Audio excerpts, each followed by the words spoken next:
Well, hello guys, it's Solo Man here, and it's story time. So please, would you get seating comfortably? You can have a little drink if you wish, but I'd like you to pay attention, because I may be asking questions later. Actually, it's just a couple of news stories, which are basically story time really. But you guys might be interested in a couple of these stories anyway, so I'll put a link down below as usual. Now, when you think of carjacking, you don't automatically think of a femon, do you? Of course, they're all in power, they can do anything. But here's a mugshot of a femon, and straight away you can tell there's something not quite right here. She has a nose ring. Now, this is just my experience, but any time a femon has anything in her nose, especially a nose ring in the middle like that, they're usually crazy as hell, and entitled up to the hilt. But femons, of course, like to do things slightly different, even at carjacking. This femon first carjacked a lady at a gas station and took her car. But then, for some reason, she carjacked another one an hour or so later I think. And this time it was a man, and she stole his Mercedes-Benz, using her 5-year-old child that she had in the car with her while she was doing the carjacking. She used the child as a shield, apparently. That's a nice mother there. And then she finally, after an hour or so, I think, hijacked another vehicle, an F-150.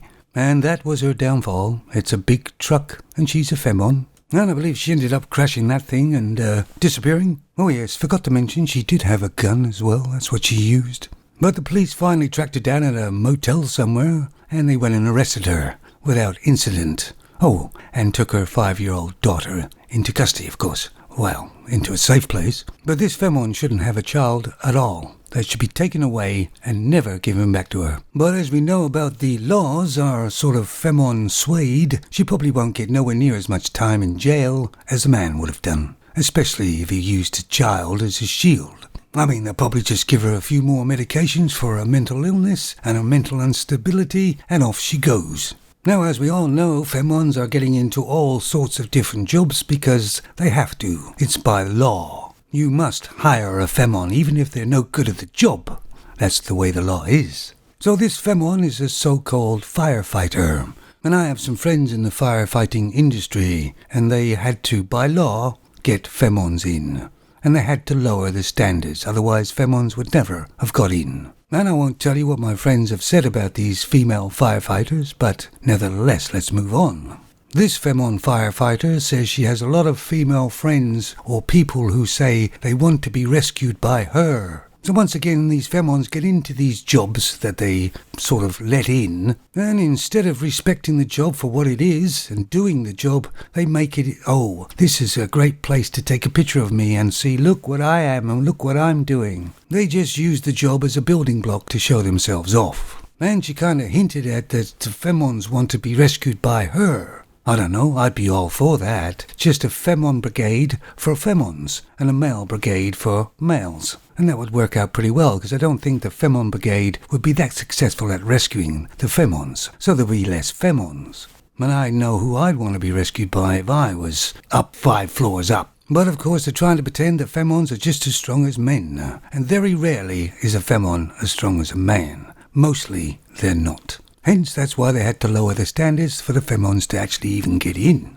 But once these femons have used the fire brigade as a stepping stone for their pictures or whatever else, I see them quitting. I don't see them staying in this industry very long. Because a firefighter's job is very hard work. And once the novelty wears off for these femons, they will probably leave. And I have met a femon that was a plumber on a building site I was on. And they certainly do think there's something special, they really do. They talk down to you as if you're their slaves of some sort, and they want to do the job, but they expect everything to be cleared for them and everything to be ready. They're almost like they're a queen of some sort.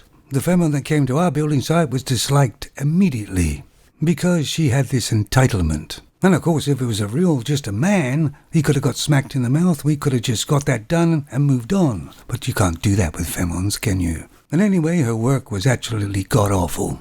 And she never come back on the site again. Because, femons, it's not what you look like. It's what your work is, I'm afraid.